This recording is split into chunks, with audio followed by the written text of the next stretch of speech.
It is 1553. King Edward VI of England, the son and heir of King Henry VIII, is dead. On the 9th of July, servants of the head of Edward's government, John Dudley, the Duke of Northumberland, arrive in London to bring a young woman to Sion House at Richmond. There, she is informed of the news that Edward changed his will to make her his successor, rather than one of his half-sisters, Mary or Elizabeth. The following day, the young woman is taken by barge down the River Thames to the City of London, where she is proclaimed Queen. However, little does she know that within 2 weeks her reign will be over, and within a year, after being imprisoned in the Tower of London and tried for high treason, she will be dead. The woman's name? Lady Jane Grey, the 9 Days Queen.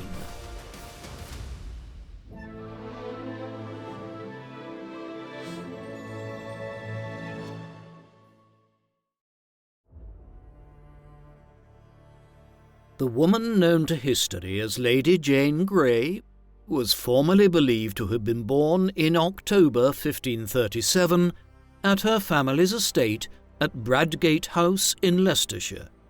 More recent biographies of her cast doubt on this assertion and argue that she was born in London in the spring or early summer of 1537, or perhaps even in 1536, as some contemporary sources claim she was 17 when she was executed in February 1554, suggesting a date of birth on or before February 1537. There is no baptismal or birth record that clearly states where and when she was born, which is not unusual for the first half of the 16th century. Jane's father was Henry Grey, the Marquis of Dorset, who subsequently acquired the more senior noble title of Duke of Suffolk. The Grey family had supported the cause of Henry Tudor in his war against King Richard III, which led to Henry becoming King Henry VII in 1485 and establishing the House of Tudor as the royal line of England. Henry Grey married Jane's mother, Frances Brandon, in 1533. The marriage started with the birth of a boy and a girl, who both died in infancy before Jane was born. 2 more daughters, Catherine and Mary, followed in 1540 and 1545. On her mother's side, Jane was the great-granddaughter of King Henry VII, as Frances's mother was Mary Tudor, one of Henry's daughters. As such, Jane was the great-niece of the ruler of England at the time of her birth, King Henry VIII. The events and forces that would shape the entirety of Lady Jane Grey's short life were already in motion when she came into the world. Henry VIII had succeeded as ruler of England back in 1509. For the first decade and a half of his reign, his marriage to his first wife, Catherine of Aragon, had been a relatively harmonious one. Henry was unfaithful, but he tried to be discreet, and the marriage seemed secure. However, over time, the situation grew more difficult. Though Catherine became pregnant many times, she only gave birth to one healthy child, who was still alive in the 1520s, the Princess Mary, born back in 1516. As the mid-1520s neared, so too did Catherine's 40th birthday, and it was becoming clear she would no longer be able to give birth to another child, specifically a male heir that could succeed Henry one day. Moreover, both of Henry's brothers, Arthur and Edmund, had died young, so there was no fraternal male line of the family to succeed him if he did not have a legitimate male heir himself. Female rule was not prohibited in England like it was in France, but the attempt to place Queen Matilda on the throne back in the middle of the 12th century had resulted in a bitter civil war, as much of the realm refused to accept rule under a queen. Thus, Henry's eye wandered more and more in the 1520s, and he eventually became besotted with Anne Boleyn, the daughter of his former ambassador to France, Thomas Boleyn. By the late 1520s, Henry was seeking a divorce from Catherine so he could marry Anne. What he termed his great matter dragged on for many years as Henry's arguments that he should never have been allowed to marry Catherine because she had previously been briefly married to his brother Arthur failed to convince Pope Clement VII in Rome to grant him an annulment to his marriage. The debate over a potential female succession owing to the lack of male heirs within the royal house of Tudor was an important factor in Jane's subsequent story. However, a further factor was in play. The Protestant Reformation had begun in Germany in 1517 after Martin Luther began campaigning against the corruption of the Catholic Church. The Protestant movement soon spread to the Swiss cantons, the Low Countries, France, Denmark, Sweden, and England. At first, Henry had been vehemently opposed to it, but in the early 1530s, as his great matter dragged on endlessly, a number of religious reformers at court convinced him that he could acquire his divorce by splitting from Rome and creating an independent Church of England. He proceeded down this route and then was able to have his 24-year marriage to Catherine annulled in 1533. He had already married Anne 4 months earlier, and she gave birth to a child that September. The only problem was that it was another daughter, whom they named Elizabeth. 2.5 years later, Anne was dispensed with by Henry and executed. The king then married Jane Seymour. His third wife gave him the legitimate son he so wished for in October 1537. Meanwhile, having acquired influence at court by resolving the king's great matter, a group of reformers, headed by the new Protestant Archbishop of Canterbury, Thomas Cranmer, were initiating a moderate English Protestant Reformation, introducing changes to how the Mass was celebrated, in line with Protestant thought and controversially dissolving England's many monasteries and other religious houses. Thus, in order to acquire his divorce, the Catholic King Henry VIII had opened the door for the inception of the Protestant Reformation in England. As the uncertainty about Jane's time and place of birth indicates, there is a lack of information about parts of her life. This is doubly the case when it comes to Jane Grey, it may be assumed, as she would ultimately only live to be 16 or 17 years of age. Most people who die at such a young age in early modern times are barely remembered today, as they had little chance to impact on the history of their times, and there are usually very few records that have survived concerning their youth. This applies to Jane to an extent. However, because of the controversial final year of her life, she was written about by numerous authors in the long reign of Queen Elizabeth I between 1558 and 1603. Thus, we get details about her from passages in John Foxe's Acts and Monuments of These Latter and Perilous Days touching matters of the Church, better known as Foxe's Book of Martyrs, the first edition of which was published in 1563, nearly a decade after Jane's death. There is also an account of Jane's brief period as a claimant to the throne of England in Raphael Holinshed's Chronicles of England, Scotland and Ireland, first published in 1577, while The Chronicle of Queen Jane was a pocket diary written by an anonymous observer of the events of 1553 and 1554. By the mid-Tudor period, government records had started to become extensive, and there are hundreds of letters, state papers, and other administrative documents that shed further light on the efforts to place Jane on the throne in 1553.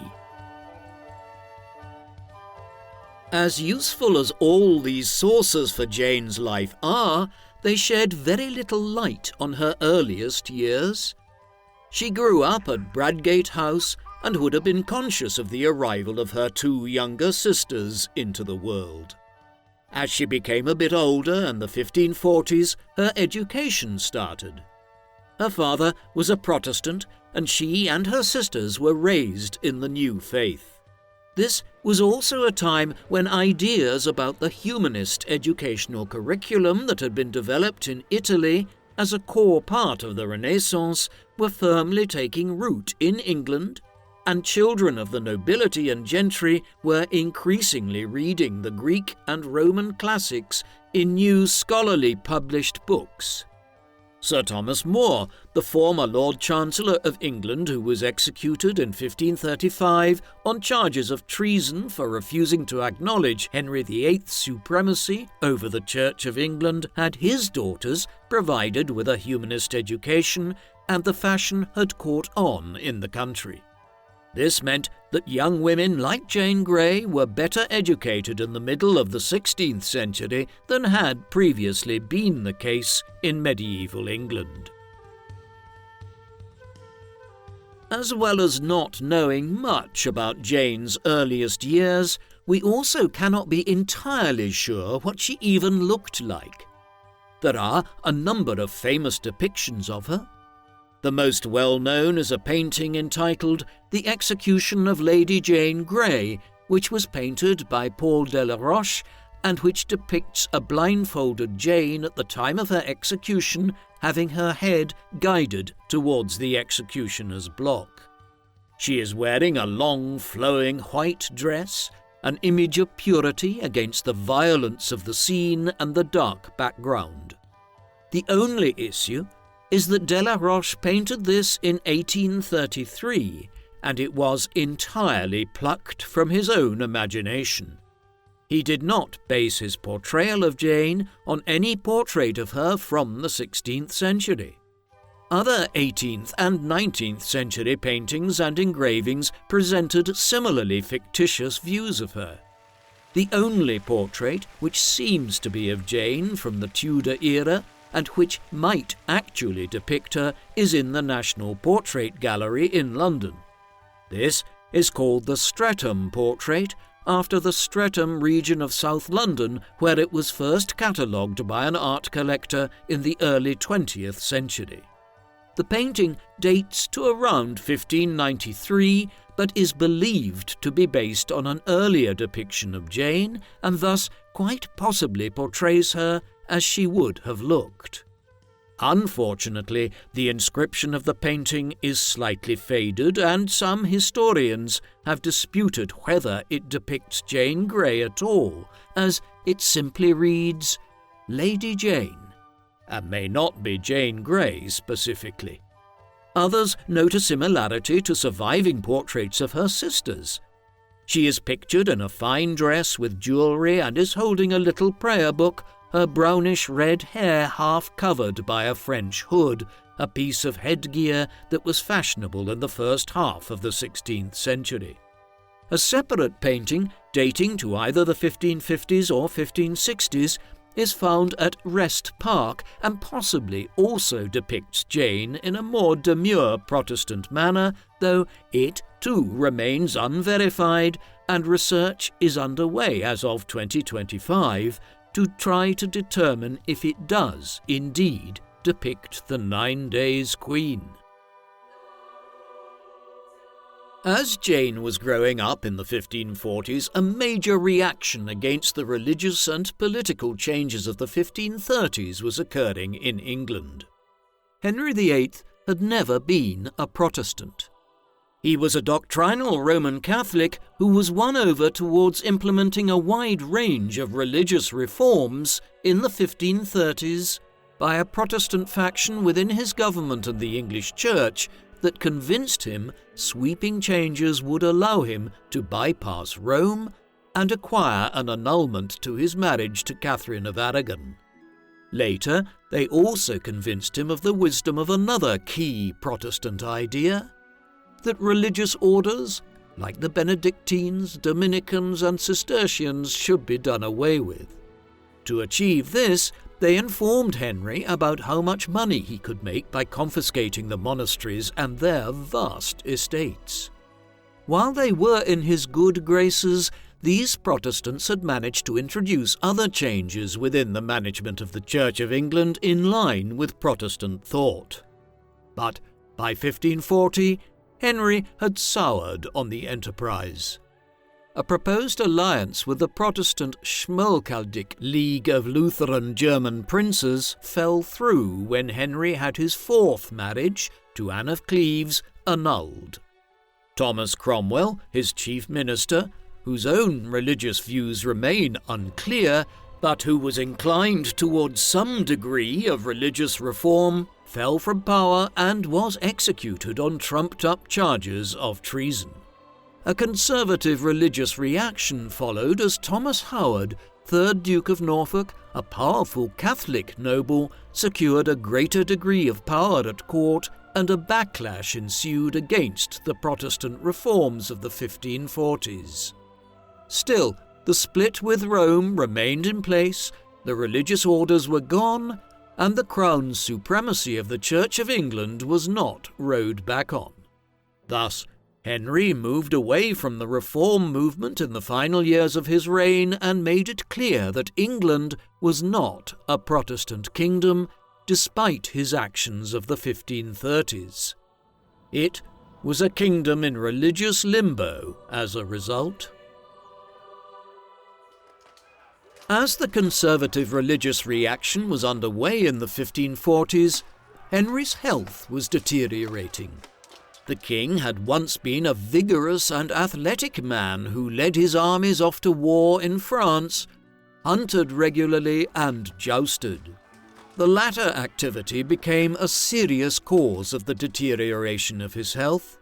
In January 1536, he suffered a serious leg injury during a joust in which he was thrown to the ground and his horse landed on him.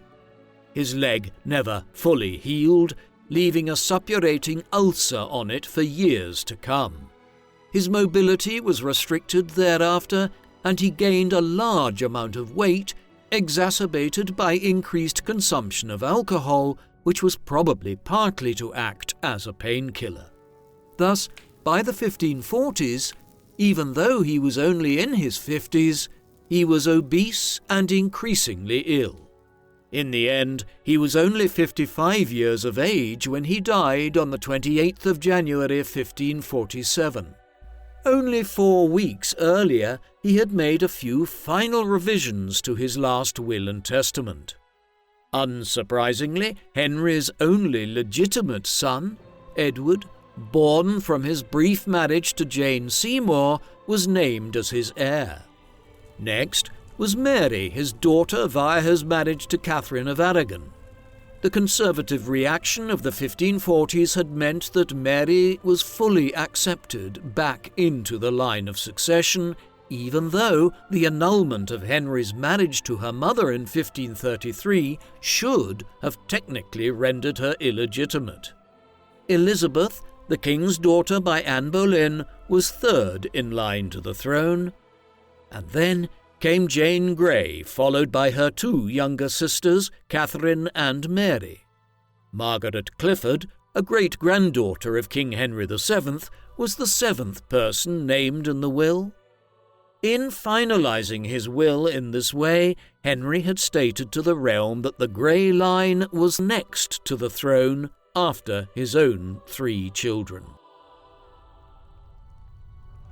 It was assumed at the time of Henry's death that Jane Grey was a long way from the throne, but only 6 years later, the entire issue of her potentially succeeding would take on a different tone owing to the continued volatility in England's religious landscape.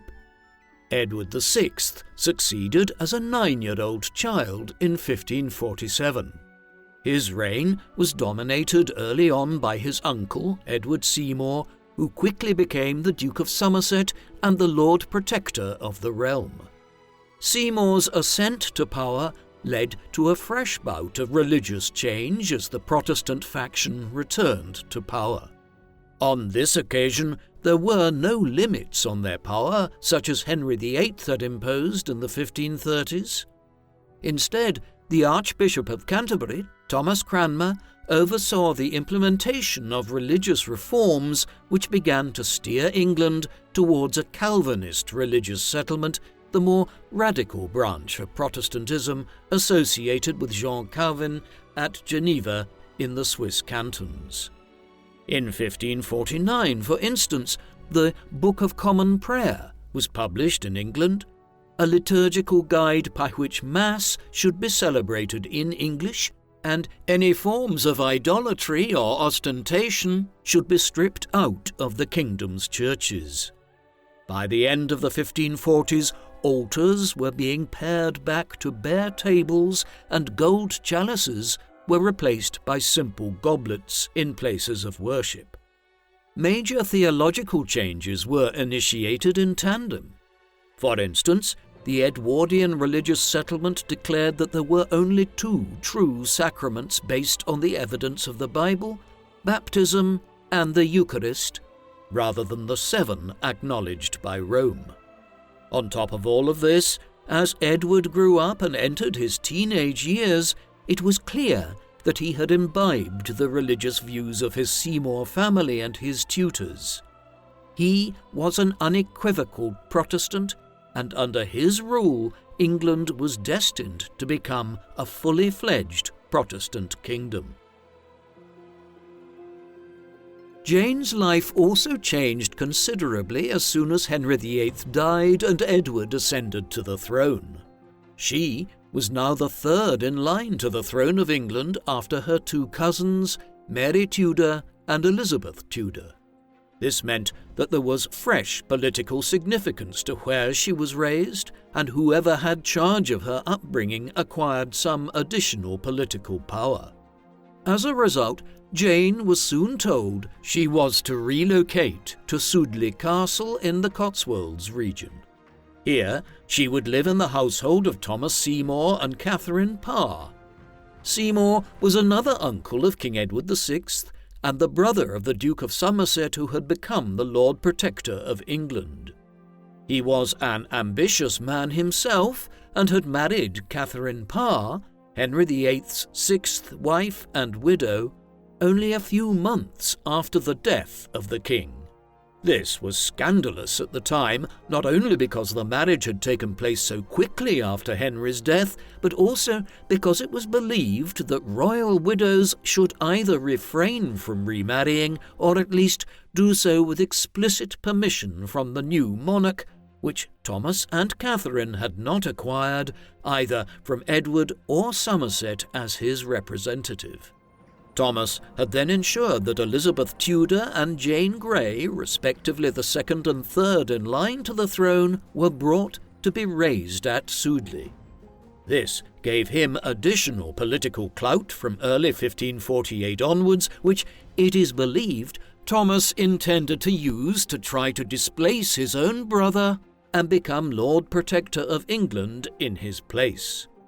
Thomas Seymour appears to have convinced Jane's parents to allow him to take her into his custody on the basis that he would try to engineer it so that Jane would marry King Edward and become Queen Consort of England one day when the pair were of an advanced enough age to marry. Although the circumstances in which she arrived at Sudeley were not ideal, Jane's education benefited from her time here.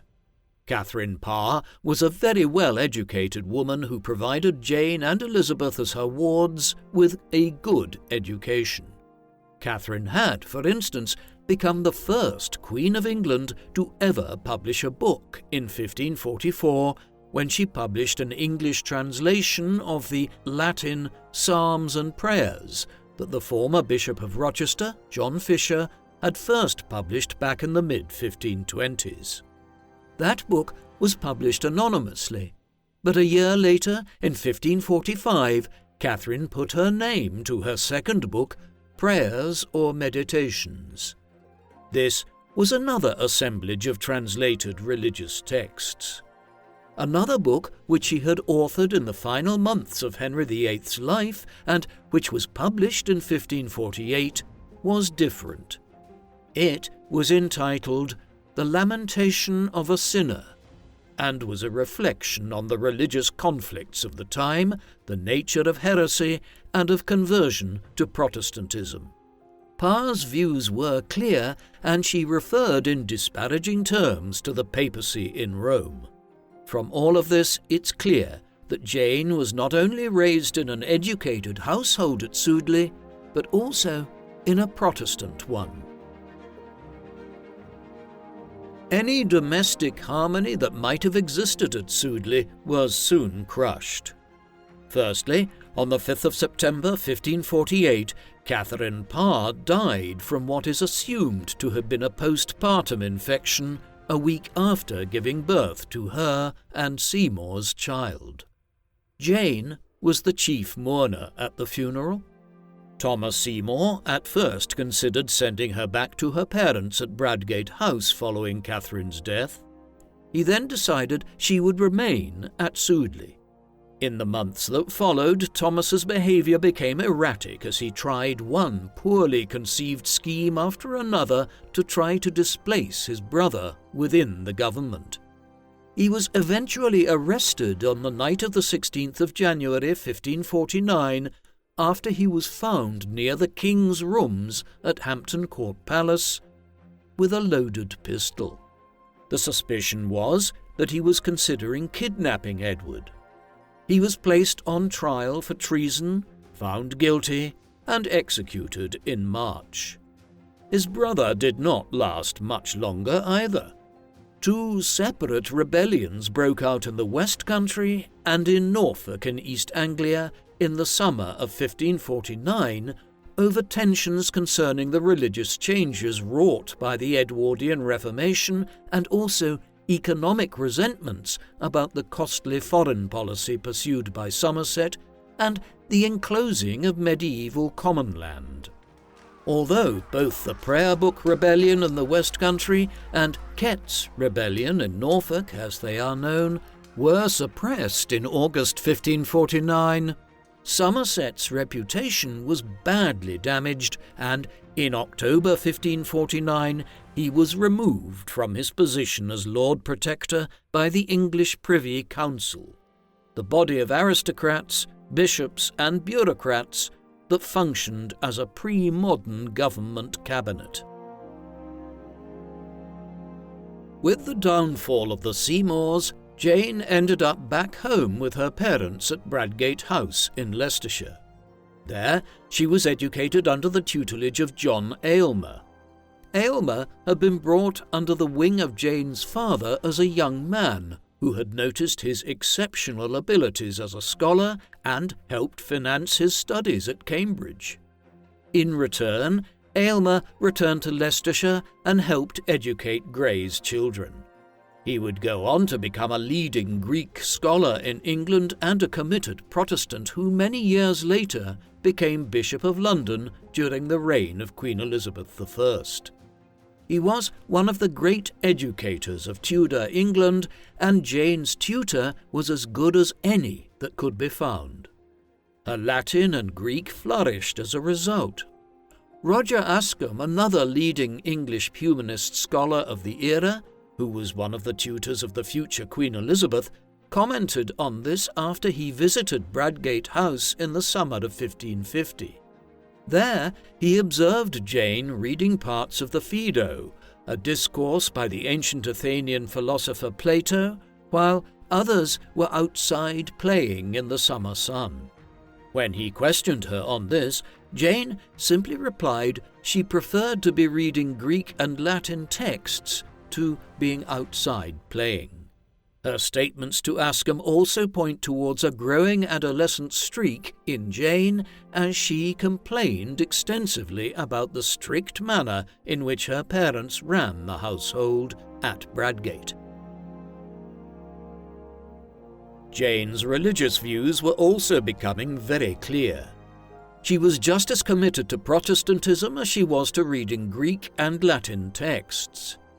This was the natural product to some extent of being raised in Protestant households, both at home at Bradgate House and under the wardship of Seymour at Sudeley Castle, as well as being educated by Protestants like Aylmer.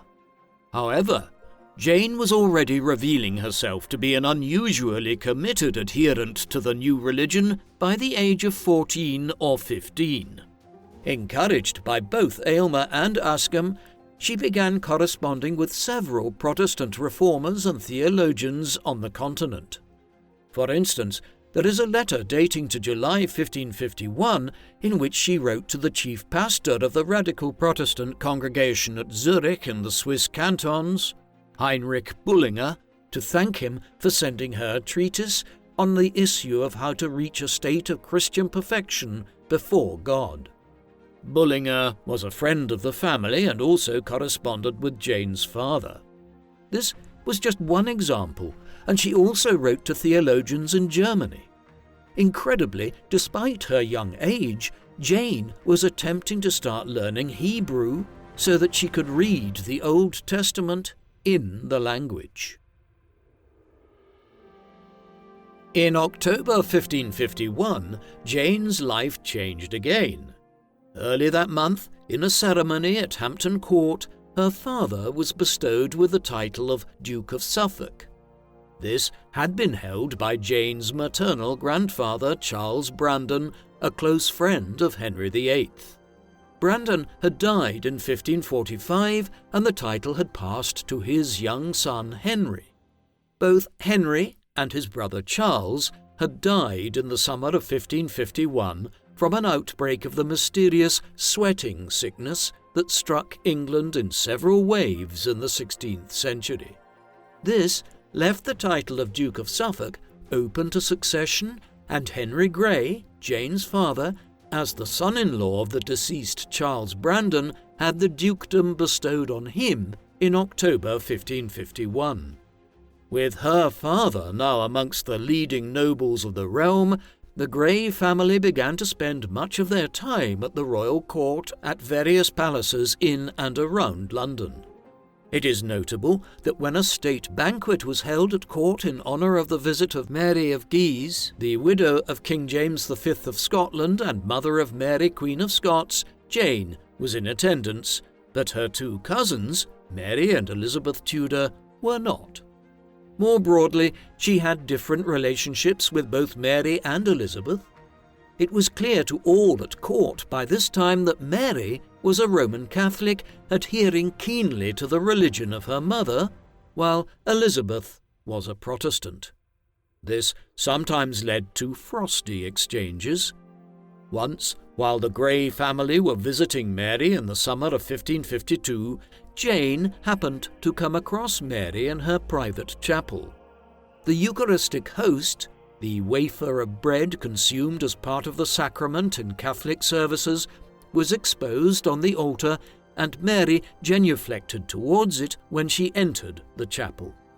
When she explained to Jane that she was bowing before God, Jane replied that she was merely bowing before a piece of bread made by a baker. Such were the kind of arguments that led Catholics and Protestants to murder each other in huge numbers across Europe in the 16th and 17th centuries.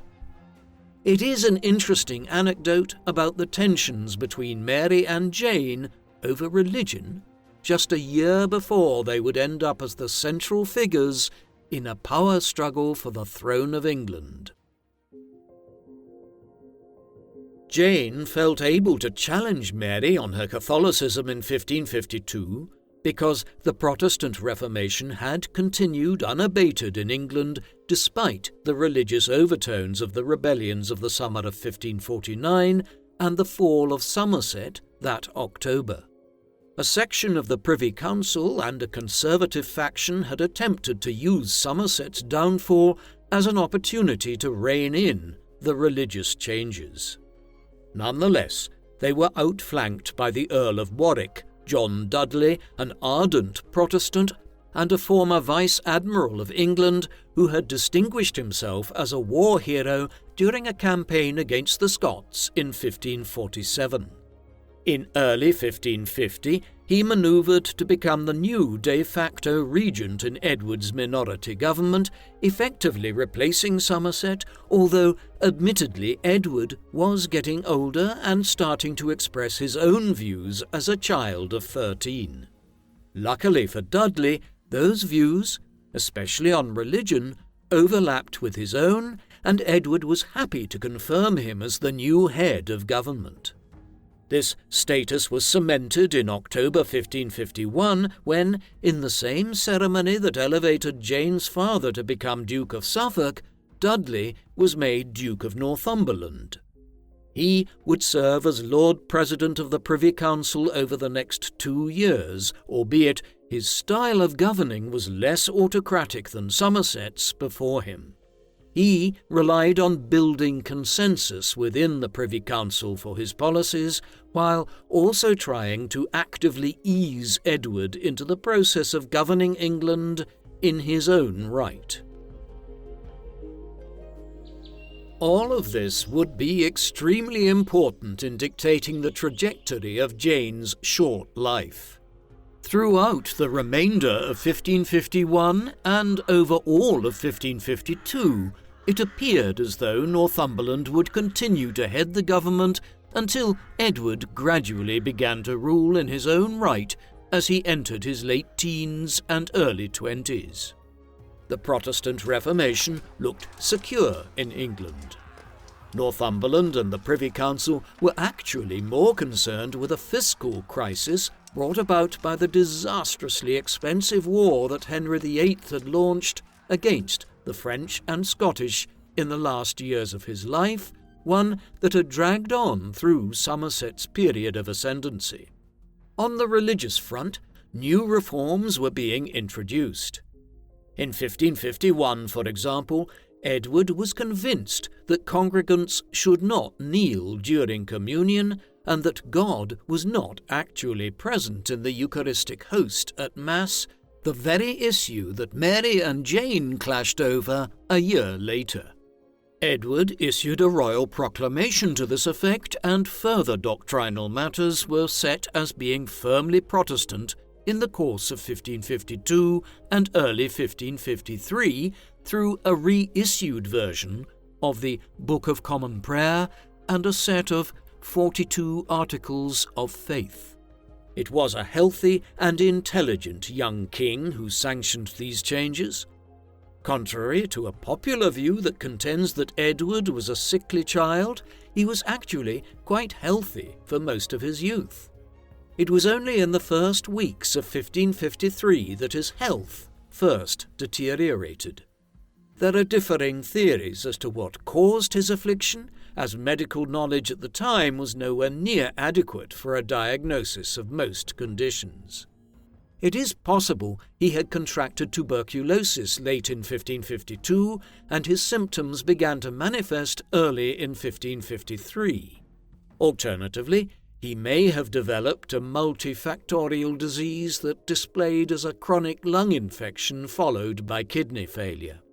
Whatever it was, the illness came on quite abruptly in the early weeks of 1553 and changed the political situation in England overnight. Suddenly, the entire Protestant religious settlement was in danger, as Edward had not married yet, had no children, and his half-sister, Mary, was next in line to the throne. As a devout Roman Catholic, she was certain to reverse all of the measures that had been undertaken since Edward's accession in 1547, and perhaps also some of the legislation initiated by her father back in the 1530s. Edward partially recovered in the spring of 1553, and for a period of about 2 months it appeared as though he might return to good health. However, then, in May 1553, his condition deteriorated sharply again. As his health went up and down, plans were put in place to try to prevent Mary from succeeding to the throne should the worst happen and Edward died. In January 1553, the king composed an early version of a document known as the Device for the Succession. This then appears to have been revised again in late May or early June 1553 as Edward's health declined further. In the device, the king basically overturned the wishes of his father as expressed in Henry VIII's last will and testament written just over 6 years earlier. That had placed Jane Grey as fourth in line of succession by right of being the great-granddaughter of King Henry VII. In January 1553, Edward now stated that his successor should be a member of the Grey family, preferably a son of Jane or her sisters if and when they married and had children, while in the revised version of the early summer of 1553 he changed this again to declare that Jane herself would succeed him, aware now that his death could be impending. Thus, as Edward's health emergency developed in 1553, he and Northumberland moved to place Jane Grey ahead of Mary and Elizabeth Tudor in the line of succession. There is a question that arises in all of this. Why was the succession manipulated from what Henry VIII had decided upon in the final stages of his life to try to place Jane Grey next in line to the throne? From a Protestant perspective, it made complete sense to try to block Mary from succeeding her half-brother, which would undoubtedly lead to a restoration of Roman Catholicism. But Edward's other half-sister, Elizabeth, was conversely understood to be a Protestant. Historians have consequently wondered why the Protestant faction didn't try to place Elizabeth on the throne instead in 1553. There were most likely a range of motives. To begin with, Jane Grey's Protestantism was clearer than her cousin's. There was no doubt the Protestant Reformation that had begun under Edward would continue under Jane. Secondly, she was a good few years younger than Elizabeth and was plausibly viewed as being more malleable. Northumberland could effectively rule through a teenage Jane Grey for several years to come, whereas Elizabeth, who was about to enter her 20s, was more independently minded and, as a child of Henry VIII, had a stronger claim to exercise her power independent of the nobility. Hence, the decision to try to place Jane Grey on the throne in 1553 in succession to Edward was an aristocratic coup orchestrated by Northumberland with Jane as a figurehead. It would serve to maintain the Protestant Reformation in England and so briefly gained the support of the Protestant faction at court, but it was also a much cruder effort by Northumberland to simply maintain his own power once he realized that Edward was probably going to die. The perception that what was now starting to materialize was a coup by Northumberland was cemented in the early summer of 1553 as Edward's health hung in the balance. The Duke and his wife, Jane Dudley, had 13 children in all, 8 boys and 5 girls. Many of the sons were already married by the time Edward became ill, and the succession issue arose in 1553. For instance, the Duke's eldest son and heir, John, had been married to Anne Seymour, Somerset's daughter, in 1550 in an effort to reconcile the Seymour family to the growing ascendancy of the Dudleys. Luckily, one of Northumberland's sons was both unattached and also of a similar age to Jane. This was Guildford Dudley, the Duke's second youngest son. He was about 2 years older than Jane and is believed to have been born in 1535, though there is no clear birth record for him either. In 1552, Northumberland had proposed that Guildford would marry Margaret Clifford, the next in line to the throne after the Grey daughters, according to the will of Henry VIII. This union did not materialise, and so, on the 25th of May, 1553, Guildford was married to Jane Grey instead. A triple marriage took place at Durham House that day, with Jane's sister Catherine marrying a son of the Earl of Pembroke, and another of Northumberland's daughters marrying the future Earl of Huntingdon. A grand affair was spoiled by a bout of food poisoning among the guests afterwards. Nevertheless, the marriage achieved what was needed. Northumberland's son would now potentially be King Consort of England if his plan to put Jane on the throne succeeded, and there was the possibility that if everything went according to plan, a grandson of Northumberland's that might result from the marriage could rule as King of England one day. Jane's marriage to Guildford and the revision of the device for the succession occurred in the nick of time. By the 10th of June, Edward's doctors were saying that he might, potentially, only have a few days left to live. In the end, though, he lived for another 4 weeks. It was a brutal final illness. Surviving accounts indicate that Edward's hair and nails fell out in the last 2 weeks of his life, and he struggled to breathe. His death, on the 6th of July 1553 at Greenwich Palace, was a mercy. It also opened up a succession crisis. According to the device for the succession, Jane was now to succeed Edward. However, most people had lived for years under the assumption that Henry VIII had fully re-legitimised his daughters after the turmoil of the 1530s, and with his only legitimate male heir now dead, Mary should automatically ascend to the throne as Queen of England.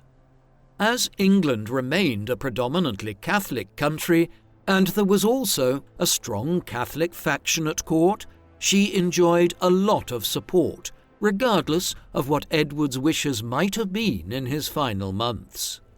Thus, when Edward died early in July 1553, a power struggle was brewing, and it was unclear exactly who would come out on top. At the time of Edward's death, Jane was spending time at one of the royal manors at Chelsea, which was then well outside of London. In a peculiar development, it was not until the 9th of July, 3 days after the death of the king, that Northumberland sent one of his daughters to fetch Jane from Chelsea and bring her to Zion House near Richmond on the opposite bank of the River Thames from where the Royal Botanic Gardens at Kew are today. There, she was informed on the 9th of July 1553 about the changes Edward had made to the succession and that she was to become Queen of England. Jane had been kept in the dark about this up until this point by Northumberland, perhaps to make sure that a girl of approximately 16 did not reveal details of the plan to anyone else. Jane later claimed that she was troubled by the news when it was revealed to her. The following day, the 10th of July, she and her husband Guildford were sent by barge down the River Thames to London. She was proclaimed as Queen of England at Cheapside before she and Guildford were taken to the Tower of London. In early modern times, this was a combination of a prison, a military fortress, and a residence. The intention was to keep Jane here while the succession crisis unfolded. Meanwhile, the Bishop of London, Nicholas Ridley, preached by agreement with Dudley in the open-air churchyard of St Paul's Cathedral in central London that both Mary and Elizabeth were illegitimate, and Jane was the rightful Queen of England. Proclamations went forth across England and even reached the Channel Islands off the coast of northern France within a few days. Although Dudley had delayed in making Jane Queen after Edward's death, he seemed to have pulled off the coup. As all of this was occurring in London, Mary Tudor was making her own moves to secure the throne. Northumberland had invited her to the capital in the final days of Edward's life to see him on his deathbed, but Mary had rejected the offer, realizing that it was a pretext for detaining her. Accordingly, once news of Edward's death broke, she began gathering her supporters about her at Framlingham Castle in Suffolk. By the 12th of July, 2 days after the proclamation of Jane in London, word was going around the realm that Mary intended to pursue her rightful claim to the throne, and that Northumberland's actions were treasonous. On the 13th, the first sign of opposition to the royal coup became evident in the capital, and a man had his ears cut off for denying the succession of Jane. In the days that followed, popular support for Mary grew around the country and in the capital. Soon it was evident that even some moderate Protestants were prepared to side with Mary, believing that the accession of Jane as queen would constitute nothing more than a coup by the Dudleys. Eventually, Northumberland decided to ride north to meet Mary's forces directly, but after leaving Cambridge for Framlingham on the 18th of July, he received dire news of a potential counter-coup in London. He turned back to the capital, but he was too late. On the 19th of July, the Privy Council, including many nobles who just over a week earlier had supported Jane's accession, changed sides and deposed Queen Jane. Mary was proclaimed in London instead by the government in Northumberland's absence. The Lords had clearly seen which way events were turning and abandoned Northumberland to save themselves. Thus, after 9 days as a virtual stooge for the Dudleys, Jane Grey was deposed as Queen and Mary was proclaimed across the kingdom. Today, it is widely accepted that Jane's reign was not a legitimate one, and she was a pretender to the throne rather than an actual queen. There were many loose ends to now be tied up and lots of retribution to be inflicted. Northumberland surrendered once he realized that his situation was hopeless. He was detained and taken to London and placed in the Tower. There he was placed on trial for treason, found guilty, and executed on the 22nd of August 1553. Jane's fate and some of the other primary actors in the attempted royal coup was more prolonged. The feeling both amongst those involved in the events of the summer of 1553 and shared by historians ever since was that Jane was essentially an innocent party in the whole debacle. She had very little knowledge of what was planned and was basically a bystander in events for the 9 days that she was a pretender to the throne. During her house arrest, after Mary had seized power, she expressed her disdain for Northumberland and his actions. On learning of the Duke's execution, she allegedly stated, "Woe worth him!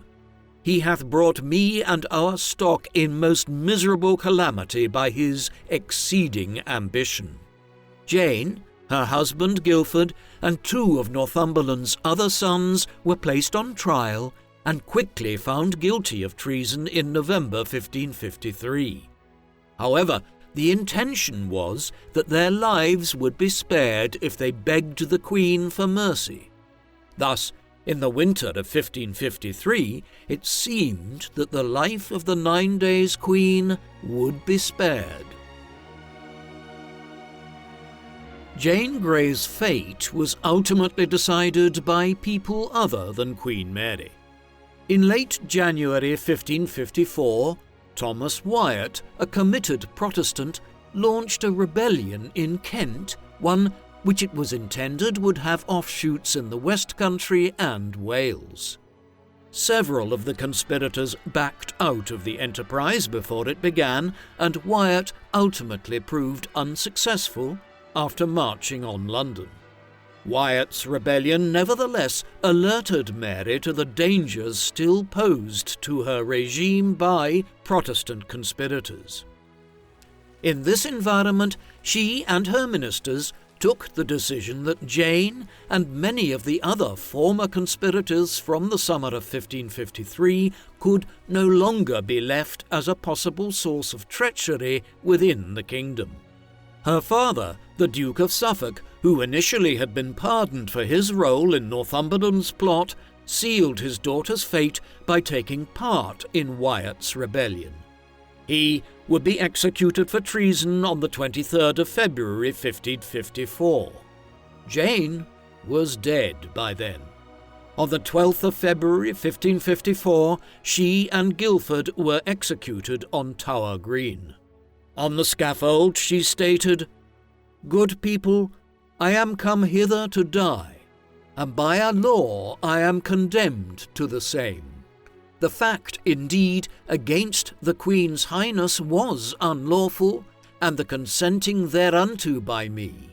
But, touching the procurement and desire thereof by me or on my behalf, I do wash my hands thereof in innocency before God and the face of you Christian people this day.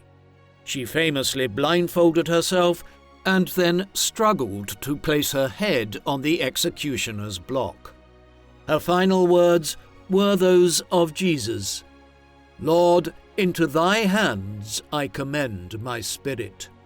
Afterwards, she and Guildford were buried on the north side of Tower Green in the chapel of St. Peter.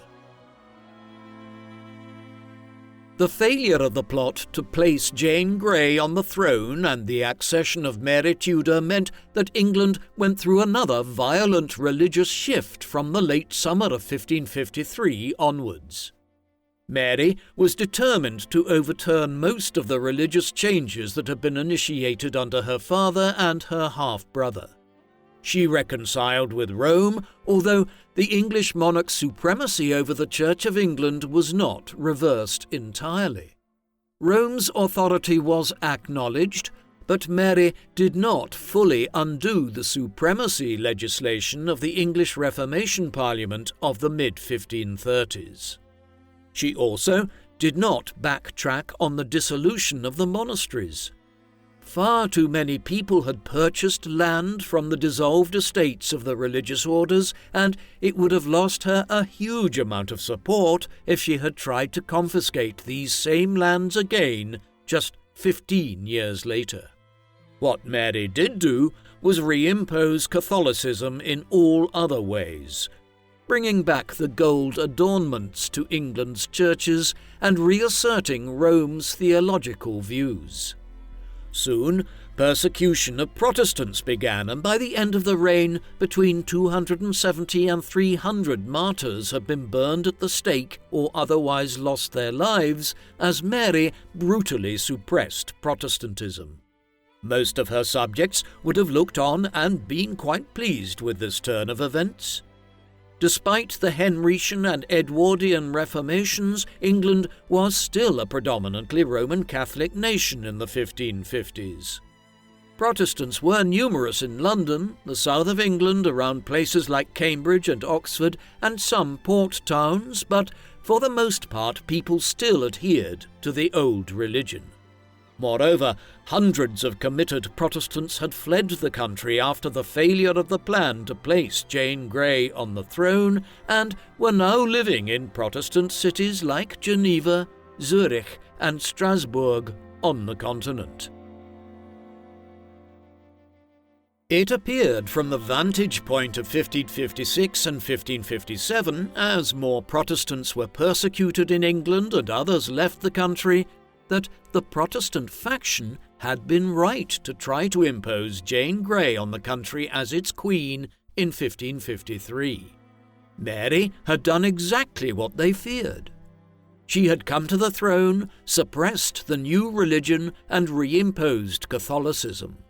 But the same thing that briefly foiled the Edwardian Reformation soon did for the Marian Catholic backlash too. In November 1558, Mary died prematurely at 42 years of age, after just over 5 years on the throne, an even shorter reign than that of her half-brother before her.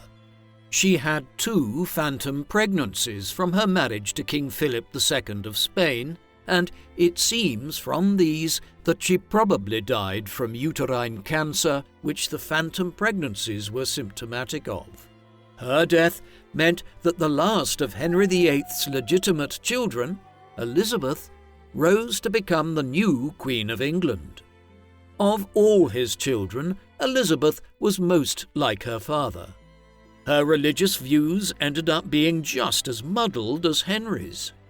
She liked the pageantry and ceremony of the Catholic Church, but she was inclined to reimpose some of the Protestant religious reforms. Hence, the Elizabethan religious settlement that was worked out in various pieces of parliamentary legislation and crown decrees during the early stages of her reign imposed a very mild form of Protestantism. And, for once, these changes stuck. Elizabeth ruled for 45 years, ensuring that her government had the time needed to impose the religious changes across the nation and have them take effect over several generations. By the time of her passing in 1603, many more of England's people were Protestants than had been the case in 1558. There would be continued divisions between the state and the Puritans, who wanted a return to the Calvinism of Edward's reign, but Elizabeth had ensured that Protestantism prevailed in England. There had never been any need to try and place Jane on the throne in 1553, but nobody knew it at the time. Jane became a heroine of the Protestant cause in England in the period following her death, as John Foxe presented her as a martyr of the allegedly tyrannical reign of Mary in his Book of Martyrs. As time went on, her legacy faded as Elizabeth was presented as the great royal saviour of the Protestant cause in England, burnishing the legacy of a queen who was known for being indecisive in her own time and for endangering the Protestant settlement herself by refusing to marry and produce an heir of her own. In the 17th and 18th centuries, the legacy of the 9 Days Queen, as she would eventually become known, was relatively minor. Then, in the 19th century, she was reclaimed as a kind of tragic female heroine who was killed as a teenager owing to the political scheming of her father-in-law and the lack of clemency displayed by her royal cousin. Poems and books were written about her. Films followed in the 20th century, including a silent film in 1923, Tudor Rose in 1936, and Lady Jane in 1986, in which Helena Bonham Carter played Jane and Patrick Stewart depicted her father. Several historical biographies have appeared in modern times, fully examining the story of Jane and what the motives of Northumberland, Edward VI, and others involved in the attempted royal coup of 1553 were. Lady Jane Grey is a somewhat controversial figure in English political history.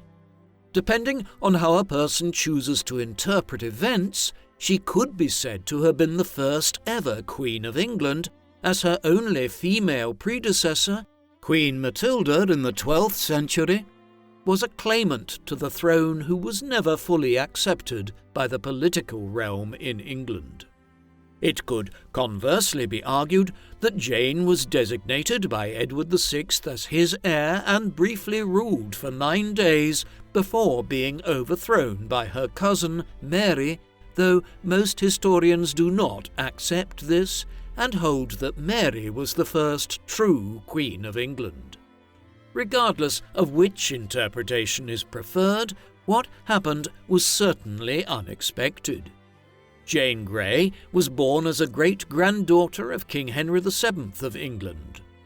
Although she was a royal cousin at the time of her birth, the succession to King Henry VIII was about to take on a more orderly look as his legitimate son, Edward, was born very soon afterwards, and the line of succession now seemed reasonably clear. Moreover, Henry's reconciliation with his daughters in the years that followed meant that when he revised his will in the weeks before his death, Jane was the fourth in line to the throne behind Henry's biological children, Edward, Mary, and Elizabeth. She would not have claimed the throne had it not been for the religious tensions which had erupted in England as Henry VIII tried to acquire his divorce from Catherine of Aragon years earlier. This opened the door to the Protestant Reformation, and it was firmly thrown open, and a thorough form of Protestantism was adopted after Edward's accession in 1547.